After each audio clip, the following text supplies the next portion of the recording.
dalam doa.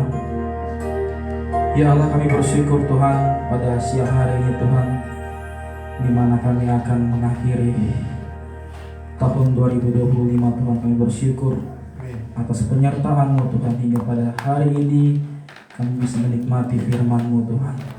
Bapa dalam surga, kami akan belajar kebenaran firman-Mu Tuhan. Kiranya Roh Kudus terus menuntun pikiran hati kami Tuhan. Terima kasih Bapa, ini doa kami hanya dalam nama Yesus Kristus Tuhan kami. Amin. Amin. Shalom Bapak Ibu. Ya, selamat hari Minggu kita semua. Yang ini ya hari Minggu terakhir, sekaligus saya khotbah terakhir di tahun 2025 ya. Bagaimana Bapak Ibu, rasanya senang ya? Wah, udah mau tahun 2026 nih ya. Ya. Tapi kita sebenarnya harus sadar dan memahami ya. Apakah nanti tahun 2026 ya isinya berkat ya, tantangan, pergumulan, air mata ya, atau semuanya dicampur menjadi satu ya. Ya, kita tidak tahu ya Bapak Ibu ya. Tapi satu hal yang kita mengerti dan harus kita pahami Bapak Ibu, bahwa waktu tidak pernah menunggu siapapun ya. Jam terus bergerak ya Bapak Ibu ya. Kalender akan berganti dan kita semua ya, suka atau tidak suka, akan ikut melangkah ke depan ya. Kan nggak ada kan, nggak saya tetap di tahun 2025 saya tetap pakai kalender ini, enggak kan, tetap terus berjalan ya. Berapa hari lagi gitu ya, 3 hari lagi ya, kita akan menyongsong ya tahun 2026 ya. Semua nanti meriah, petasan, lampu-lampu pernak-pernik di jalan-jalan ya. Grup ya, paling ramai grup WA, grup arisan, grup gereja. Selamat tahun baru, selamat tahun baru. Catat telepon Horas gitu kan, selamat tahun baru gitu ya. Semuanya sibuk gitu ya. Tapi Bapak Ibu, yang harus kita sadari dalam hati kita ya, sebenarnya sepanjang tahun nanti ya, kita ini sebenarnya berjalan kemana ya? Ya, apakah kita ini sungguh bertumbuh atau hanya sibuk berputar di tempat yang sama? Itu aja ya, sama tahun 2025 itu aja ya. Ya, apakah iman kita ini semakin hidup atau hanya sekedar ya rutinitas berdoa ibadah ya, seperti tahun-tahunnya sebelumnya ya? Apakah ada perubahan di dalam diri kita ya? Atau ya hanya tahun 2026 saya sudah menginjak kepala sekian, angka 4, 5, 6 ya, umur bertambah ya, ibu-ibu makin keriput ya, mungkin tambah uban ya, makin lama ya badan ini semakin encok ya, tapi pergumulan dan masalahnya tetap sama ya. Ya. Bapak Ibu yang dikasihi oleh Tuhan Yesus Kristus, seringkali menyambut tahun baru itu seperti kita melihat mengecat dinding ya. Kita cat dinding tapi fondasinya ya belum diperbaiki ya. Di luar kelihatan baru ya Bapak Ibu, tapi di dalam ya masih rapuh ya. Pasti ada problem seperti itu ya. Kita menulis resolusi tahun 2026, saya mau begini, A, B, C, D, E ya, badan saya mau kurus, mau begini, gaji saya mau naik, semuanya ditulis ya. Tapi hati tetap sama di tahun 2025 ya. Dan kita berharap perubahan ya, tetapi melangkah kekuatan yang lama ya itu. Dan akhirnya ya tahun baru datang, namun hidup tetap berputar di lingkaran yang sama ya, itu saja yang diputar-putar Bapak Ibu. Nah Bapak Ibu, dan di saat yang menjelang akhir tahun ini ya Bapak Ibu ya, ya tadi saya bilang wah tahun 2026 banyak, tahun 2000 akhir ini wah diskon di mana-mana ya, khususnya ibu-ibu paling senang banget kalau akhir tahun ini ya, diskon besar-besaran ya, mulai ibu-ibu ya belanja, beli shopping, beli baju ya, minta sama suami mana wah tahun baru nih gitu ya. Tapi ya kita sangat sedih juga ya Bapak Ibu, kita mendengar ya bahwa menjelang akhir tahun kita mendengarkan berita-berita yang tidak menyenangkan ya Bapak Ibu ya. Bencana di mana-mana ya, di Aceh, Sumatera Utara ya, Sumatera Barat ya, kemarin tanggal 25 Desember banjir bandang lagi ya. Kita lihat ada saudara-saudara kita yang kehilangan rumah ya, ada kehilangan mata pencarian, ada kehilangan keluarganya ya. Ya sangat Mirsa sedih, tapi kita di sini duduk dengan hangat ya, menikmati suasana yang indah ya. Tapi mereka yang di sana harus bergumul ya, bagaimana mereka harus berjuang hidup dalam bencana ya. Peristiwa ini mengingatkan kita ya Bapak Ibu bahwa hidup ini rapuh sebenarnya ya. Waktu bisa berubah dalam sekejap ya. Dunia yang dikira manusia aman ya, ternyata bisa goyah ya Bapak Ibu ya. Dan disinilah titik, inilah kita sadar bahwa tahun baru bukan hanya soal harapan pribadi ya, tapi ada perubahan dalam diri kita ya, yang menjadi berkat bagi sesama kita. Nah Bapak Ibu yang dikasihi oleh Tuhan Yesus Kristus, firman Tuhan saat saya sampaikan pada siang hari ini ya, tetap di Efesus 5 ayat 16 sampai 17 ya. Mungkin kita sudah mendengar ya, pernah belajar ya. Khotbah pertama saya tentang ini juga, tentang waktu, dan diakhiri juga tentang waktu ya. Saya bacakan saja Bapak Ibu. Efesus 5 ayat 16 sampai 17. Dan pergunakanlah waktu yang ada, karena hari-hari ini adalah jahat. Sebab itu janganlah kamu bodoh, tetapi usahakanlah supaya kamu mengerti kehendak Tuhan. Ada ayat berikutnya Bapak Ibu, Kolose 4 ayat 5. Hiduplah dengan penuh hikmat terhadap orang-orang luar, pergunakanlah waktu yang ada. Saudara-saudari, Bapak Ibu dikasihi oleh Tuhan Yesus Kristus ya, tentang menebus waktu, tentang waktu ya, sebenarnya kita tadi sudah pernah belajar ya. Saya sudah pernah menyampaikan. Jadi ini bukan topik yang benar-benar baru ya, namun justru karena kita sudah mendengarnya ya, maka menjelang akhir tahun ini kita merasa perlu duduk bersama ya, merenung kembali dengan firman yang sama ya, bukan mengulang, tapi untuk memeriksa lebih dalam, lebih jujur dan lebih personal ya. Sebab kita tahu waktu tidak terhenti sejak terakhir kali kita mendengarnya ya, membicarakannya, tapi hidup terus berjalan ya. Kita akan melewati 1 tahun ya, mungkin penuh cerita ya. Ada doa yang dijawab, ada doa yang belum dijawab ya, ada pergumulan ya, ada sukacita, ada luka, ada kegagalan dan lain-lain ya. Jadi yang harus kita pahami bahwa akhir tahun bukan hanya soal menutup kalender lama ya, tetapi momen ya ketika firman Tuhan kembali bertanya kepada semua orang termasuk kita, apakah waktu yang Tuhan percayakan kepada kita semua kita hidupi dengan bijaksana ya. Apakah waktu kita sudah kita persembahkan atau justru kita biarkan ya habis begitu saja ya. Karena itu hari ini Bapak Ibu ya, kita tidak sedang membelajar topik yang baru, tapi membiarkan ya, kita akan merenungkan kembali Efesus itu, menembus hati kita supaya kita memahami secara bijaksana ya. Dan disinilah kita melihat Bapak Ibu, melihat waktu bukan sekedar angka bergerak, jam bergerak, detik bergerak, hari bergerak, tapi kita lihat bahwa waktu itu adalah ciptaan Allah yang kudus, yang sejak awal Bapak Ibu sejarah manusia dipanggil untuk hidup di dalam kehendaknya. Bapak Ibu, tadi ayatnya sedikit ya, cuma 3 ayat, tapi saya izinkan kita jelaskan secara panjang ya. Tapi saya mohon Bapak Ibu supaya agak segar ya mendengarkannya ya, jangan ngantuk ya Bapak Ibu ya, karena ya ini khotbah saya terakhir ya, tahun depan mungkin berbeda lagi ya. Nah, kenapa waktu adalah sebagai ciptaan Tuhan ya, Bapak Ibu dikasihi oleh Tuhan Yesus Kristus. Bapak Ibu memegang Alkitab yang sama ya, mungkin di gadget, mungkin Alkitab bentuk buku. Awal kitab kita berbicara tentang pertama apa? Pada mulanya. Nah, di situ ada waktu. Pada mulanya, Kejadian 1 ayat 1 ya. Firman ini mengandung bahwa waktu memiliki awal ya. Jadi waktu bukan seperti kekuatan yang berdiri sendiri ya, bergerak secara linear, tapi waktu adalah sistem yang Allah ciptakan Bapak Ibu. Ya, waktu adalah ciptaan Allah.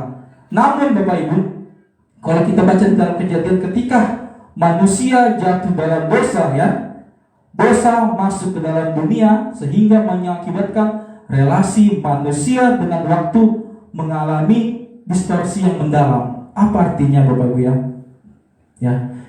Kitab suci dengan jelas menyatakan bahwa dosa ya masuk ke dalam sejarah manusia, karena sejarah manusia diawal dari Adam dan Hawa di Taman Eden, Kejadian 3. Nah, peristiwa inilah menjadi titik awal sejarah manusia setelah Allah melakukan penciptaan selesai semuanya dan menjadi titik balik eksistensi manusia di hadapan Allah.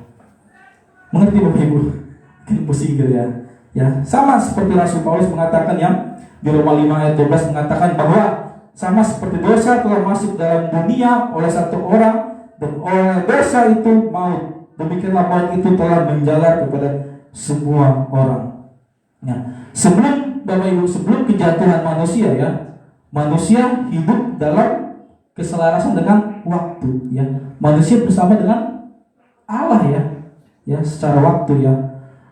Sehingga pada saat itu ya, waktu yang dialami oleh manusia yaitu Adam dan Hawa sebagai karunia karena langsung bersekutu dengan Allah ya. Tetapi ya, sekarang bagaimana Bapak Ibu ya? Waktu sudah berubah ya ketika manusia dalam dosa ya. Waktu menjadi terbatas, rapuh ya, dan bergerak menuju kepada kefanaan ya. Karena sejatinya manusia diciptakan untuk hidup abadi bersama dengan Allah. Itulah yang sering kita alami, manusia alami. Waktu menjadi sebagai tekanan ya. Terus mengingat waktu, takut kehilangan ya. Sehingga waktu dipandang bukan lagi sebagai anugerah ya, tapi bayang-bayang, wah saya takut ini waktu ini ya. Inilah menjadi prinsip kita sebagai jemaat kudus memandang waktu. Jangan serupa seperti dunia memandang waktu, berbeda. Alkitab justru memberitakan kita tentang waktu yang sebenarnya. Sebelumnya Bapak Ibu ya, ketika Allah berfirman kepada Adam ya, Allah berfirman begini, engkau debu ya, dan engkau akan menjadi debu ya. Disitulah pertama kalinya waktu manusia ya diarahkan, ditentukan pasti menuju kematian ya. Sejak itulah manusia tidak hanya hidup di dalam waktu, tapi juga terkikis oleh waktu itu sendiri ya. Itulah yang kita pelajari bahwa dosa merusak relasi manusia dengan waktu ya. Karena dosa memasukkan maut ke dalam sejarah manusia, sehingga waktu yang seharusnya menjadi ruang kehidupan ya berubah menjadi tekanan eksistensial ya. Manusia ya mulai menghitung hari, menit, jam ya, bukan sebagai anugerah ya, melainkan sebagai sisa hidup. Ya benar Bapak Ibu. Tahun 2000 kita tahu ya, mungkin 3 tahun lagi apakah saya masih hidup? Sama ada orang berkata seperti itu ya. Saya tidak tahu 3 tahun lagi apakah saya masih hidup di sini atau Tuhan panggil ya. Ya, jadi hidup menjadi dikejar waktu ya, bukan dituntun oleh kebenaran firman Tuhan ya. Ya, Bapak Ibu, di dalam firman Tuhan ada istilah 2 waktu. Masih ingat ya Bapak Ibu ya? Masih ingat mungkin ibu-ibu? Masih ingat tentang 2 waktu ya, Kronos dan Kairos ya. Ya, Kronos itu apa? Tadi Kronos itu waktu yang secara linear, kuantitatif, terukur ya. Detik demi detik, menit demi menit, jam demi jam, hari berganti hari, itulah disebut Kairos, Kronos ya. Jadi ya, Kronos adalah waktu biologis manusia ya, dan historis kalau dibilang ya. Waktu yang membuat anak kecil bertumbuh menjadi remaja, menjadi dewasa ya, terus dewasa menjadi tua ya, terus penglihatan makin lama makin buram ya. Dulu masih kuat gagah, sekarang letoy ya. Dulu masih kelihatan cantik seksi, sekarang udah keriput tua ya. Itu Kronos ya. Itu Bapak Ibu ya. Jadi apa Ibu? Iya, secara izinkan saya menggunakan sains. Secara sains Bapak Ibu, Kronos itu berkaitan dengan namanya hukum kedua termodinamika. Mungkin pada mendengar itu hukum entropi, yaitu menyatakan bahwa dalam sistem ya, semua dunia sistem tertutup, segala sesuatu yang alami bergerak dari keteraturan menuju kepada ketidakteraturan. ya, energi terurai, ya, struktur melemah, semuanya ya, dari sistem yang stabil mengalami menjadi tidak stabil, ya. Inilah sebabnya bunga yang dulu mekar akan layu, ya. Gedung yang baru dulu kokoh makin keropos, ya. Halnya juga sama seperti misalnya kita punya rumah, ya, kita bersihkan rumah ini, kita pergilah dalam 2 minggu kemudian, tanpa kita berantakin, kita kotori, itu rumah kotor sendiri ya Bu ya, berdebu sendiri. Nah itu, ya, demikian juga manusia, tubuh manusia, semungkin ya, seberapapun kita menjaganya, olahraga, minum vitamin, ya, jogging, tetap tubuh kita akan menua. Ya, itulah kronos. Dengan kata lain, kronos bukan perasaan subjektif, tapi bukan tentang cepat atau lambatnya waktu atau hari berlalu, tapi kronos itu adalah realitas objektif yang absolut. Maksudnya adalah sebuah hukum alam yang menggerakkan seluruh ciptaan, ya, tanpa terkecuali menuju gerbang kefanaan. Ya, kita harus menyadari Bapak Ibu ya, bahwa waktu tidak sekedar berjalan samping kita, tapi waktu sebenarnya sedang menyeret manusia, ya. Semua yang fana menuju kepada kematian, ya, batas akhir, ya, seperti sungai, ya, mengalir terus ke muara, ya. Demikian juga manusia membawa setiap perencanaan tawa duka, ya, setiap tarikan napas, tapi ujungnya menuju akhir, ya, titik hentinya di mana manusia itu. Nah, sehingga di hadapan kronos, ya, maupun manusia kehebatan manusia, ya, kaya, ya, memiliki teknologi canggih, ya, memiliki super teknologi yang bisa membuat manusia semakin berjaya, tetapi tidak ada teknologi yang dapat membentuk waktu, ya. Gitu Bapak Ibu ya. Jadi inilah manusia akan terus membayang-bayangi waktu, ya, merasa dikejar-kejar oleh waktu, ya, tahun depan, tahun berikutnya. Nah, lalu ada waktu yang lebih dibandingkan kronos, yaitu Bapak Ibu apa? Kairos, ya. Kairos. Masih ingat Bapak Ibu Kairos? Ya. Kairos itu apa Bapak Ibu ya? Nah, jadi kita harus mengerti Bapak Ibu, kalau dalam kitab suci kita ini, ya, Alkitab tidak berhenti pada kronos, ya.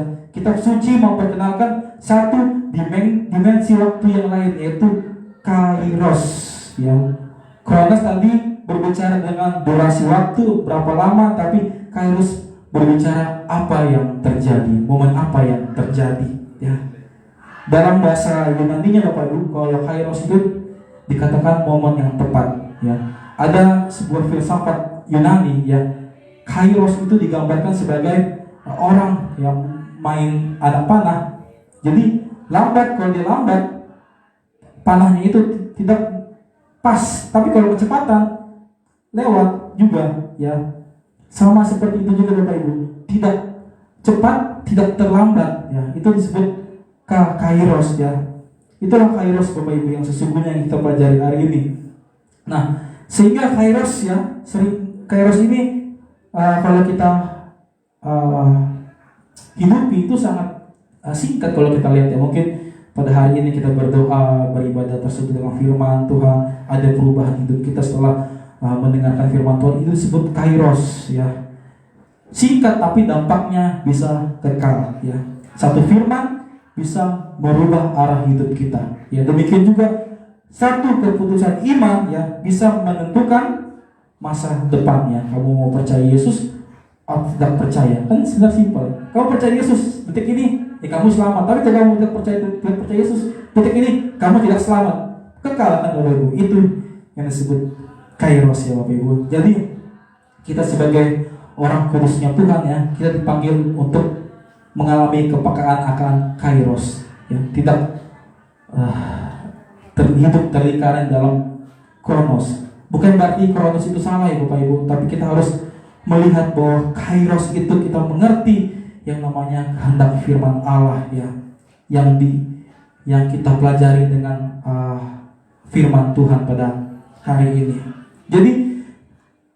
Jadi iman Kristen bukan tentang kita harus lewat waktu dari waktu ke waktu, tapi melainkan tentang hidup di dalam waktu bersama Allah yang hadir ya. Lalu mungkin menjadi pertanyaannya, ya, bagaimana Allah menyelamatkan manusia yang hidup dan terikat dalam waktu, sementara Allah sendiri adalah Allah yang kekal ya, yang melampaui waktu. Dia tidak terbatas oleh waktu. Manusia yang terbatas oleh waktu. Bagaimana? Apakah Allah menyelamatkan manusia dari kejauhan? Tidak. Apakah Ia hanya berbicara ya dari surga, ya, dari kekekalan sana, memberi perintah, hukum, moral, nasihat, mengutus para nabi, sehingga manusia dibiarkan berjuang sendiri menghadapi usia, penderitaan, ketakutan, dan kematian? Tidak, Bapak Ibu ya. Ya, kalau kita lihat di dalam Alkitab kita, Allah tidak demikian seperti itu. Justru kalau kita lihat dalam inkarnasi Yesus Tuhan kita dalam Injil Yohanes, bahwa dikatakan pada firman itu telah menjadi daging ya. Firman itu telah menjadi manusia ya. Apa artinya Bapak Ibu? Allah yang kekal, tidak mengenal waktu, tidak terbatas waktu, Ia mengambil daging manusia menjadi manusia, sehingga Ia harus mengalami secara manusia, mengalami waktu di dalam dunia ya. Dia harus lahir ya sebagai bayi ya, harus bertumbuh ya, mengikuti sistem ritme kehidupan manusia ya, itu akhirnya menuju salib ya. Jadi inkarnasi ya tidak membawa Yesus ke dunia yang ideal ya. Benar nggak Bapak Ibu? Ya, inkarnasi tidak membawa Yesus tentang waktu yang aman ya. Malah ketika Sang Firman masuk ke dalam sejarah yang telah retak, sejarah manusia yang telah penuh dosa, sejarah manusia yang telah penuh ketidakadilan, penderitaan, air mata, justru Yesus lahir di sana ya. Ia bertumbuh di bawah penjajahan Romawi ya, di tengah kemiskinan ya, ketidakpastian. Dengan kata lain, Bapak Ibu, Sang Firman Allah ya memilih waktu yang terluka, waktu yang kalau kita bisa disingkatkan bahasa modernnya, waktu yang tidak baik-baik saja. Ia harus turun ya, secara iman ya, bahwa kalau kita lihat bahwa penderitaan yang kita alami ya bukan tanda ketiadaan Allah. Allah sudah merasakan apa yang manusia derita ya. Jadi Bapak Ibu, kalau Bapak Ibu merasakan penderitaan, Yesus sudah terlebih dahulu merasakan penderitaan kita. Makanya dikatakan Ibrani 4 ayat 15 mengatakan bahwa Ia adalah imam besar yang dapat turut merasakan kelemahan-kelemahan kita ya. Karena Yesus hidup di dalam waktu yang saat itu ya. Ia justru merasakan lapar, lelah ya, penolakan, kesedihan, sudah Tuhan Yesus alami. Inilah inkarnasi, bahwa Allah tidak menyelamatkan manusia dari luar, tetapi dalam pengalaman manusia, dalam sejarah waktu manusia. Inilah di mana salib ya, pengorbanan Tuhan Yesus adalah momen di mana Kronos dan Kairos bertemu secara sempurna. Di saat itu, di detik itu, di jam itu Tuhan Yesus disalibkan. Di saat itu ada Kairos, bahwa keselamatan telah dilimpahkan kepada manusia. Ya, kalau tidak ada pengorbanan, tidak ada keselamatan. Ya, itulah. Dan dengan kata lain, Allah ya menyelamatkan manusia bukan dengan manusia harus keluar dari waktu, tapi dengan masuk ke dalam waktu yang bersama manusia. Ya, itulah pusat Injil kita. Injil yang kita percaya bahwa Allah tidak menebus waktu dari luar, tapi menebus waktu dari dalam. Dia harus merasakan waktu itu sendiri. Ya, Ia masuk ke dalam Kronos untuk memulihkan Kairos manusia, Kairos kita. Ya, Ia datang bukan sekedar menyampaikan sekedar rohani, tapi untuk memulihkan ya Bapak Ibu, relasi antara kita dengan Allah. Saat itu ketika Tuhan Yesus berkorban, disitulah keselamatan dilimpahkan kepada kita. Makanya dikatakan Galatia 4 ayat 4 ya, setelah genap waktunya maka Allah mengutus anaknya. Ada kata kunci penting Bapak Ibu di sini. Setelah genap waktunya. Di sini Rasul Paulus menggunakan kata krono. bukan kairos. Kenapa ya? Setelah genap waktunya, ya. Dikatakan bahwa dalam bahasa Yunani-nya to pleromato chrono, atau penuh waktunya, ya. Paulus tidak menggunakan kata kairos tapi kronos. Kenapa ya Bapak Ibu? Ya, kalau kita lihat ya, di sini ketika Tuhan Yesus datang sebagai manusia ya, artinya kronos ya dipulihkan oleh Allah itu sendiri ya. Sejarah manusia telah mencapai titik sejarah awal. Allah telah menciptakan, menetapkan sejak kekekalan. Artinya bahwa kronos manusia yang penuh panjang, penuh dosa ya, akhirnya diisi oleh tindakan Allah ya. Seluruh sejarah peradaban manusia penuh dengan dosa, tapi di situ Allah membersihkan waktu itu. Makanya Paulus menggunakan kata kronos, artinya secara tindakan Allah telah memulihkan waktu kronos manusia itu ya. Jadi sehingga kita memahami Bapak Ibu bahwa kitab suci tidak sedang memberi kita catatan baru atau kalender baru ya, tapi di sini Tuhan telah memulihkan kronos kita ya. Tuhan telah memulihkan waktu manusia ya.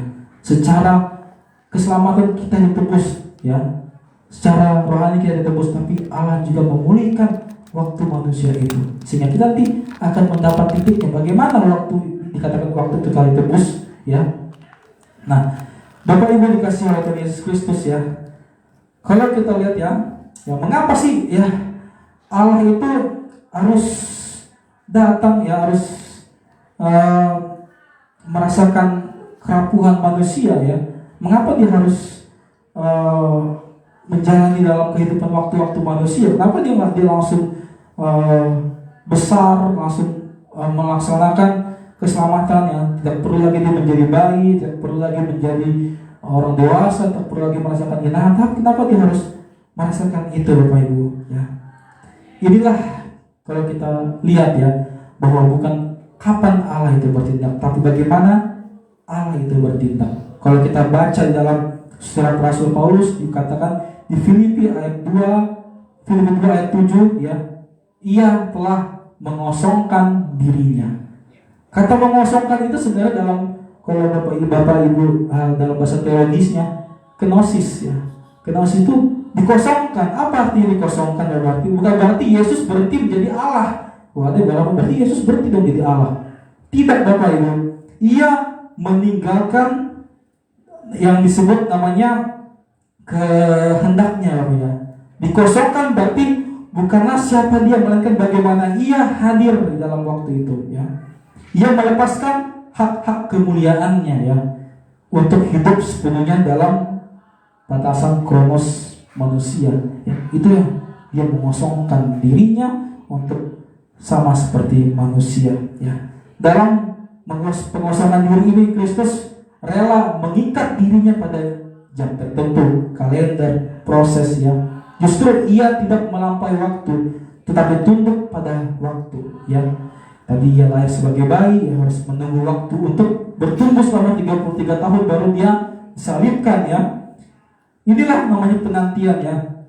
Ia mati pada waktu tertentu dan bangkit pada hari yang ditentukan. Semua ini apa? Menunjukkan bahwa Allah tidak menebus waktu dengan menghapusnya, tapi dengan itu memurnikan waktu itu, sehingga Kristus yang memilih untuk tidak menggunakan kuasanya supaya sudahlah waktunya sudah genap, pulih tak seperti itu, tapi perlahan-lahan dia memulihkan ya. Inilah misteri iman kita bahwa Allah yang sepenuhnya Allah menjadi sepenuhnya manusia, tanpa tercampur, tanpa berkurang ya. Ini kita harus memahami sedikit bahwa Allah menjadi manusia bukan berarti Allah itu seperti manusia, tapi secara keilahiannya dia mengambil daging melalui perawan Maria, dia menjadi manusia seperti kita untuk yaitu pengosongan diri, kenosis ya.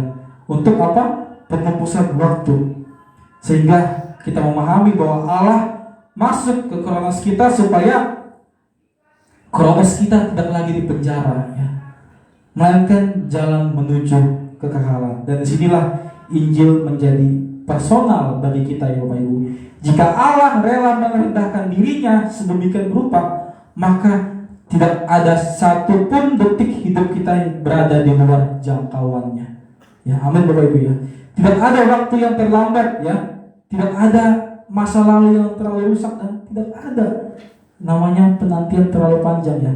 Kristus, ya Tuhan Yesus telah berjalan dalam waktu kita supaya hidup kita di tengah tahun-tahun yang berlalu dapat kembali diarahkan kepada kairos Allah, ya. Sehingga kita mengerti bahwa itulah waktu. Waktu adalah anugerah yang menyembuhkan dan menyelamatkan semua manusia, ya. Karena itu Bapak Ibu dikasih oleh Tuhan Yesus Kristus, ya, ketika dunia tanggal 25 Desember merayakan Natal, ya, sejati Natal bukan sekedar peringatan kelahiran, ya Bapak Ibu, tapi apa Bapak Ibu? Pengakuan iman bahwa waktu kita, ya, telah Tuhan perbaharui, ya, dalam diri menjadi manusia. Kita ditebus oleh Allah. Kita memasuki waktu ini, itu adalah waktu tebusan yang Allah berikan kepada kita. Bapak yang Ibu yang dikasih oleh Tuhan Yesus Kristus, ya, setelah kita mengakui, ya, kita percaya, ya, bahwa Yesus telah lahir, mati, ya, di kayu salib, lalu Dia bangkit, ya, dan menebus manusia, ya, maka muncul, ya, satu pertanyaan yang sangat wajar tapi logis, ya. Jika keselamatan yang sudah dikerjakan oleh Tuhan Yesus Kristus di salib, mengapa dunia belum langsung diperbaharui? Itu menjadi pertanyaannya. Mengapa gempa bumi masih terjadi? Mengapa bencana, perang, kejahatan, bahkan pekerjaan si iblis, si jahat masih kita saksikan sampai hari ini? Kenapa? Padahal Tuhan Yesus sudah mengorbankan dirinya, sudah mengatakan sudah selesai. Bukankah Dia sudah mengatakan sudah selesai? Ya? Atau bukankah lebih sederhananya, ya, ketika Tuhan Yesus berkata sudah selesai riset dunia dari awal? Tapi Tuhan Yesus tidak seperti itu Bapak Ibu, ya.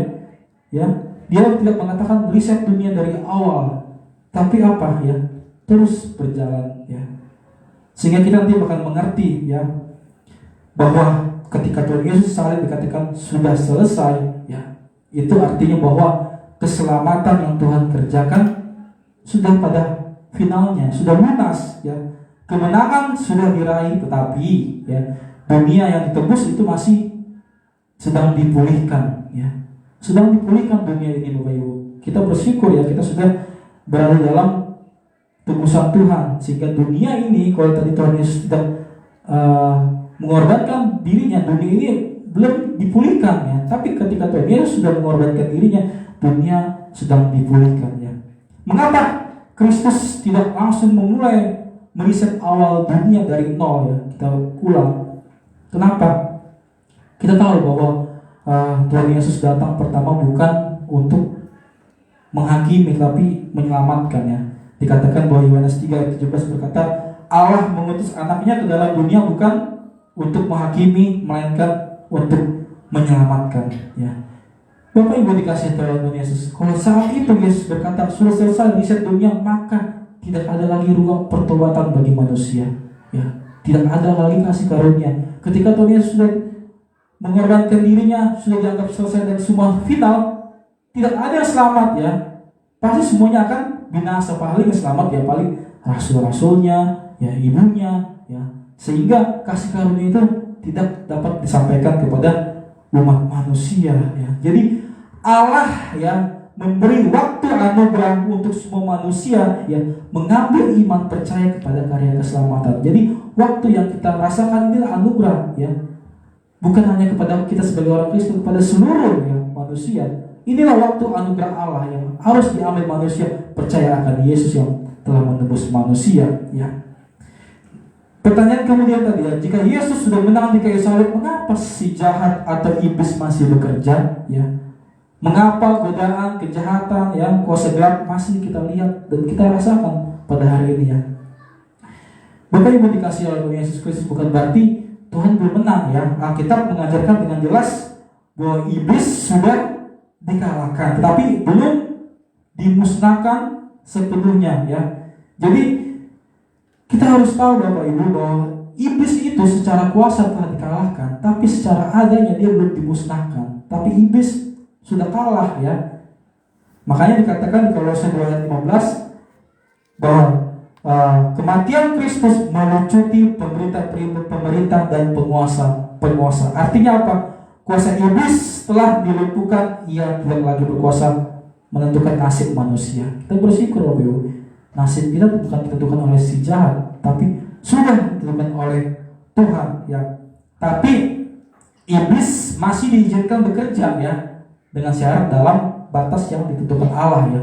Allah tahu batasan iblis di sini. Seperti si Ayub ya, kisah Ayub Bapak Ibu ya. Iblis minta izin kepada Tuhan supaya untuk menggoda si Ayub. Tapi Tuhan kasih batasannya ya. Akhirnya tapi apa? Tuhan tidak membiarkan si Ayub binasa ya. Sama hal juga Bapak Ibu kita harus percaya bahwa ketika kita menghadapi situasi-situasi tidak nyaman, kejahatan di mana-mana, kita percaya bahwa Tuhan tidak membiarkan kita ya mengalami hal-hal itu ya. Jadi Bapak Ibu yang dikasihi oleh Yesus Kristus, jadi kita sudah mengerti ya apa tadi itu tentang waktu yang ditebus ya. Karena itu Bapak Ibu ya, kita jangan khawatir ya, jangan takut ya akan apa hari esok, karena Tuhan sudah menjaminkan waktu kita ya. Karena semua sudah Tuhan bayar lunas, sudah Tuhan selesaikan dalam problem-problem manusia. Jadi kita sebagai orang kudusnya Tuhan tidak dibiarkan sendirian dalam menghadapi dunia ini ya.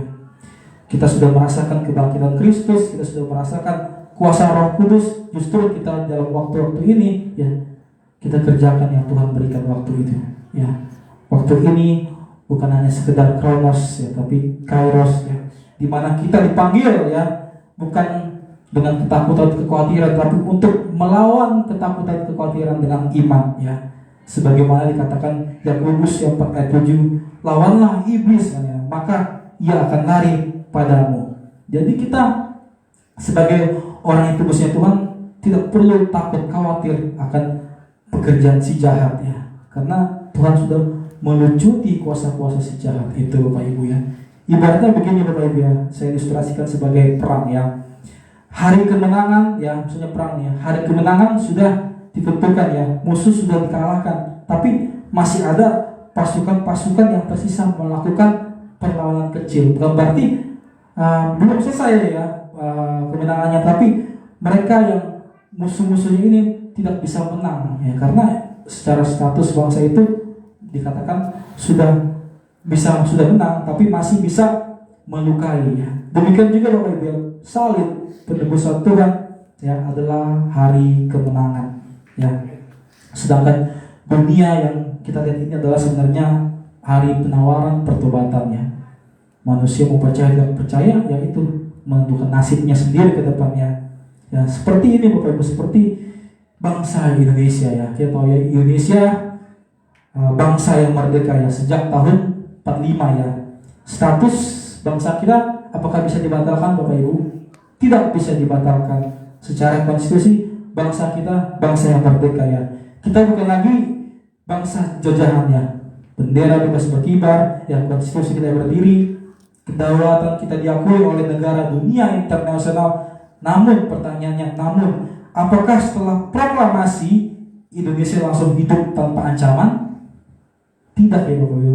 Kita melihat masih banyak ya terorisme ya, kelompok separatisme, korupsi dari dalam, tekanan ekonomi, politik dari luar negeri, serta berbagai konflik sosial.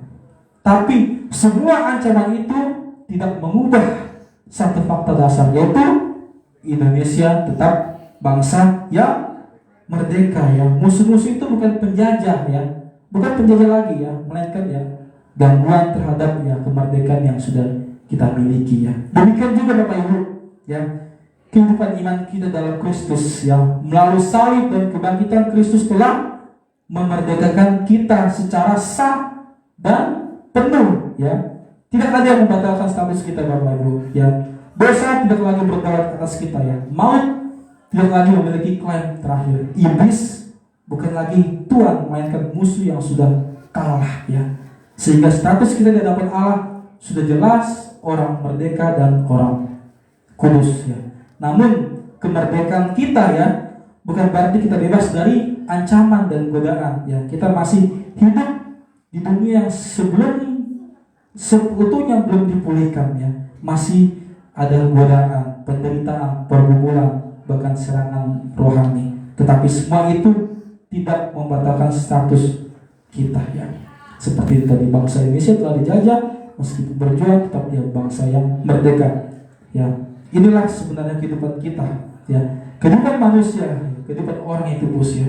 Keselamatan sudah diberikan tapi pemenuhannya masih berlangsung. Kekudusan sudah dianugerahkan tapi penghayatannya masih diperjuangkan ya. Makanya Paulus mengatakan bahwa Kristus telah memerdekakan kita supaya kita sungguh-sungguh merdeka ya. Kita tidak lagi berjuang untuk menjadi bebas ya, tetapi berjuang karena kita sudah bebas. Dan inilah penting bahwa kita yang disebut kudus bukan karena situasi kita sempurna, tetapi Kristus yang sempurna itu yang telah memutuskan kita. Nah, lalu kita kembali ke poin dalam Efesus 5 ya.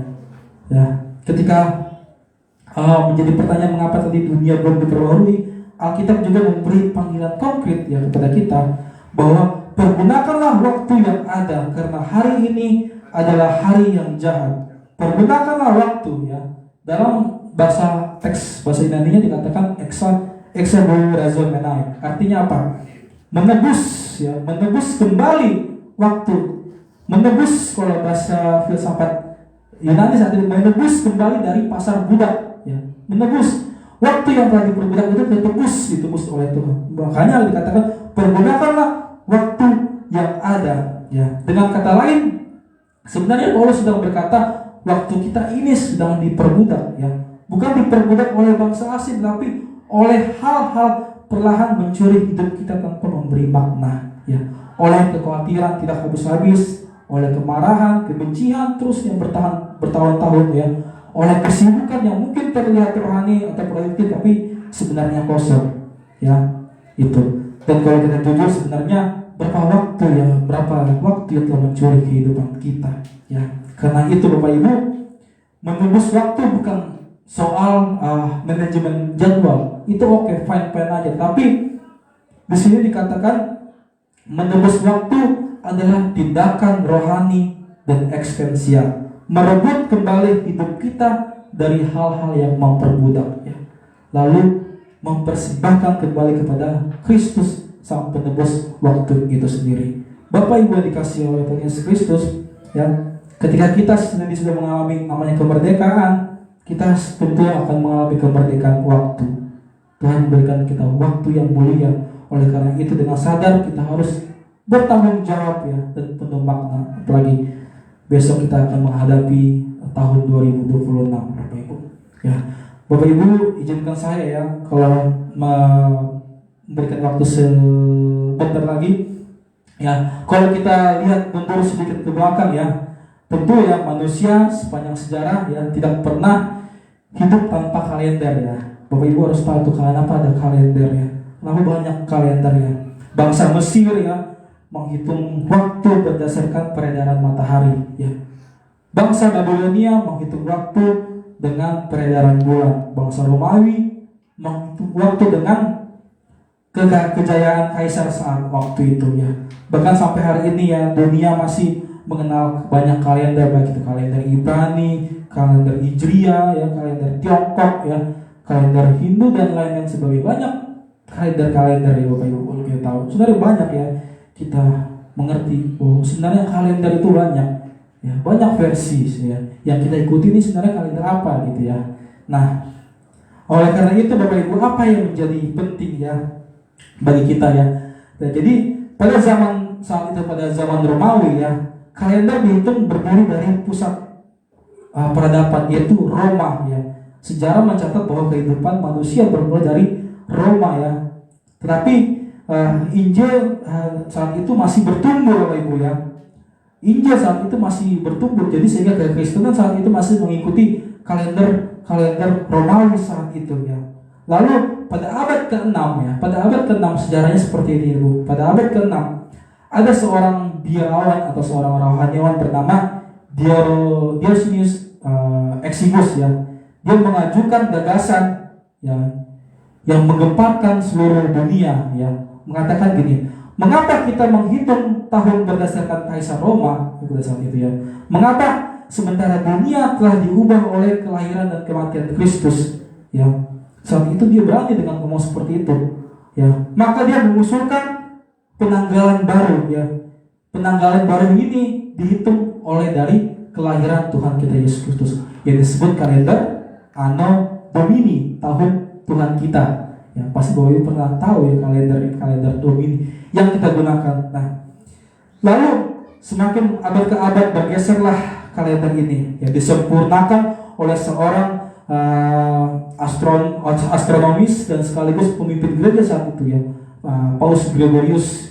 Dia merubah sistem kalender kita ya, yang kita kenal sebagai kalender Gregorian atau yang kita kenal sebagai kalender Masehi ya. Itu sebenarnya kalender Masehi itu, kata Masehi itu kan Al-Masih, kalender Mesias, kalender Kristus ya. Jadi lalu kalender ini menjadi kesaksian yang kuat bahwa sejarah manusia dibagi menjadi sebelum dan sesudah Kristus. Lalu apa artinya ininya semua Bapak Ibu? Ya, kalau tentang kalender ya, kalender yang kita gunakan ini, sadar atau tidak sadar ya, Bapak Ibu dikasih oleh Tuhan, setiap hari kita hidup di dalam kalender Kristus. Kalender yang kita pakai ini sebenarnya kalender yang dinobatkan kepada Tuhan kita Yesus Kristus, makanya disebut Masehi atau Anno Domini, atau secara harfiahnya kalender tahun Tuhan kita. Sehingga kita mengakui setiap kali kita menulis, setiap kita melihat jam, setiap kita melakukan pernyataan, kita bekerja, kita mengakui bahwa sejarah manusia berporos pada Kristus. Dan inilah yang membawa implikasi iman kita yang sangat dalam ya.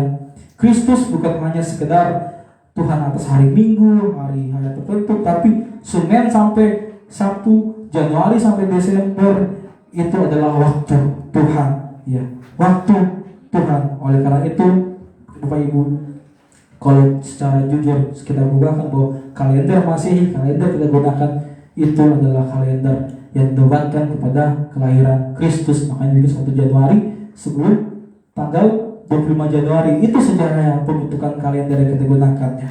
Ya, menjadi kesimpulan yang penutup Bapak Ibu. Ya, sudah agak panjang ya. Ya, Bapak Ibu yang dikasihi oleh Tuhan Yesus Kristus, bahwa kita sudah belajar waktu ya. Alkitab menolong kita melihat waktu dengan mata iman kita ya Bapak ya. Bukan dengan mata lain, tapi mata iman kita. Makanya dikatakan 2 Petrus 3 ayat 8 bahwa satu hari sama seperti 1000 tahun, dan 1000 tahun sama seperti satu hari. Bukan karena waktu itu membingungkan kita, bukan karena waktu itu membingungkan manusia, tapi karena Allah berdaulat atas waktu ya. Ia tidak terlambat dan tidak terburu-buru ya. Ia sabar supaya manusia beroleh keselamatan ya. Karena itu pemazmur Daud mengatakan, lebih baik satu hari di pelataran Tuhan daripada 1000 hari di tempat lain. Artinya apa? Satu hari yang dijalani bersama Kristus memiliki bobot kekekalan ya. Itulah satu momen anugerah yang mengubah seluruh arah hidup manusia. Inilah kairos, waktu yang dipenuhi oleh hadirat Allah yang telah menyempurnakan kronos manusia yang rapuh. Maka ya, doa yang paling bijak ya kalau menjelang tahun baru, apalagi nanti kita tanggal 31 siap-siap nih orang Batak Mandokata ya. Ya, bapak ke orang tua, mantu ke mertua ya, semuanya siap ke meja persidangan tuh, karena ayo dosa apa yang kamu lakuin sama saya. Semua nih. Tapi 31 Desember ingat ya, tanggal 31 Desember malam, kata-kata apa yang harus disampaikan itu nanti, suami istriku nanti aku tahun 2006 mau seperti ini ya. Itu sah-sah saja Bapak Ibu ya. Tapi ada yang lebih dari ini ya. Pemazmur mengatakan, ajarlah kami menghitung hari-hari kami supaya kami beroleh hati yang bijaksana ya. Bukan kita hidup dalam ketakutan ya, tekanan ya, semuanya, tapi hati yang bijaksana, hidup yang bijaksana, yang tidak menyia-nyiakan anugerah Bapak Ibu. Dan sinilah firman Tuhan menjadi konkret. Efesus 5 ayat 16 tadi, bahwa pergunakan waktu yang ada, karena ini adalah hari-hari yang jahat. Mempergunakan artinya menebus ya, menebus waktu ya, dari budak kembali menjadi waktu kita. Inilah sebabnya menebus waktu bukan tadi soal manajemen waktu, itu oke saja, tapi melalui respon iman kita, mata iman kita ya. Kalau kita hanya soal manajemen waktu, saya yakin Anda bikin waktu-waktu pasti ini meleset, khawatir, wah ini meleset nggak sesuai nih kalau target, meleset, khawatir terus ya, nggak sampai khawatir gitu aja terus stres jadi tua gitu ya Bapak Ibu. Jadi itulah kita mempergunakan, menebus kembali waktu kita. Kita tidak diperbudak oleh waktu ya, kita bukan diperbudak oleh waktu, tapi kita sudah diselamatkan oleh Tuhan melalui waktu penebusan Kristus. Dan kita yakin bahwa waktu ini bukan lagi milik dunia ya, atau kita sendiri, tapi waktu ini milik Kristus yang membeli dengan darahnya yang mahal ya. Dengan demikian Bapak Ibu dikasih Tuhan Yesus Kristus ya, setiap hari yang kita jalani Bapak Ibu adalah waktu yang sudah ditebus. Ingat, setiap hari yang kita jalani adalah waktu yang sudah ditebus. Dan panggilan kita adalah hidup selaras dengan kenyataan itu. Menggunakan waktu bukan untuk diperbudakan oleh waktu, tapi untuk memuliakan Tuhan yang telah menebus terlebih dahulu ya. Maka Bapak Ibu dikasih oleh Tuhan Yesus Kristus ya, 3 hari lagi kita akan mengakhiri tahun 2025. Kurang lebih 72 jam ke depannya kita akan melangkah memasuki tahun baru 2026 ya. Kita memang tidak tahu apa yang akan terjadi tahun berikutnya Bapak Ibu ya. Kita tidak tahu berita apa yang kita dengar, pergumulan apa yang kita hadapi, atau air mata apa yang mungkin jatuh. Tapi kita harus tahu hal yang tahu. Kita tahu siapa yang memegang awal dan akhir. Tuhan Yesus berkata, akulah yang awal dan yang akhir. Akulah adalah Alfa dan Omega, yang awal dan yang akhir. Sehingga kita pahami bahwa masa lalu kita tidak lebih besar dari pengampunannya ya. Masa kini kita tidak berada di luar penyertaannya, dan masa depan kita tidak pernah keluar dari rencananya. Sadar atau tidak sadar, hidup kita berada dalam waktu Kristus ya. Anno Domini, tahun Tuhan kita. Sejarah yang tidak berputar sekitar manusia ya, tapi kita sudah berada dalam lingkup Kristus ya, sekitar Kristus. Dan pada akhirnya kita akan nanti berjumpa dengan Tuhan kita Yesus itu ya. Ya, kita percaya. Oleh karena itu Bapak Ibu dikasih oleh Tuhan Yesus Kristus, saya tekankan bahwa kita bukan dikejar oleh waktu, melainkan hidup kita telah diarahkan kepada Kristus. Maka kita menjambut di tahun 2026 ya, bukan sekedar dengan perayaan, tapi dengan kehidupan yang sadar bahwa waktu yang kita sudah tebus, arah sejarah kita sudah ditentukan, dan pengalaman kemuliaan sedang menanti dalam Yesus Kristus Tuhan kita. Amin Bapak Ibu ya. Dalam 3 hari saya mengucapkan selamat menyongsong tahun baru 2026 ya. Seharusnya nanti kedepannya, mungkin kedepannya tanggal 31 Desember kita berkumpul di sini ya. Lebih pas kita menghayatinya tanggal 31 Desember ya, sesama jemaat kudus Tuhan. Tapi tidak apa-apa ya, kita akan dalam 3 hari lagi kita akan menyambut tahun 2026 ya. Kita harap semuanya baik-baik saja, tapi kita meskipun tidak baik-baik saja, tapi kita percaya Tuhan sudah ada dalam hidup kita ya Bapak Ibu. Puji nama Tuhan. Ini doa ibadah khotbah sudah selesai. Kita akan tutup firman ini dengan syukur kita. Mari kita berdoa dalam Tuhan. Bapa yang kekal, kami mengucap syukur atas firman-Mu yang hari ini, firman-Mu yang menerangi waktu kami dan meneguhkan arah hidup kami. Kami percaya bahwa Yesus Kristus adalah Alfa dan Omega. Engkau telah menebus waktu kami melalui salib dan kebangkitan-Mu. Karena itu Bapa, kami percaya dengan iman, kami berkata bahwa di tahun 2026 ini waktu kami bukan lagi waktu yang sia-sia, melainkan kami persembahkan sepenuhnya kepadamu. Kami percaya Roh Kudus selalu memimpin kami untuk menebus waktu yang telah Tuhan berikan kepada kami. Kami menggunakan setiap hari kami dengan bijaksana, hidup dengan terang, iman dan pengharapan sampai rencana Allah digenapi dalam hidup kami Bapa. Kami percaya kami dengan iman kami Bapa, kami melangkah ke tahun yang 2026, tahun yang baru. Kami percaya bukan dengan ketakutan, melainkan dengan kepastian bahwa Engkaulah Tuhan, adalah Tuhan atas waktu dalam kekalan. Terima kasih Tuhan Yesus, berkati semua jemaat-Mu ya Bapa pada hari ini yang hadir maupun via Zoom. Kami percaya bahwa kuasa-Mu tidak terbatas dalam kehidupan kami. Terima kasih Tuhan, kami persembahkan hidup kami di tangan-Mu, Yesus Kristus Tuhan kami. Amin. Amin.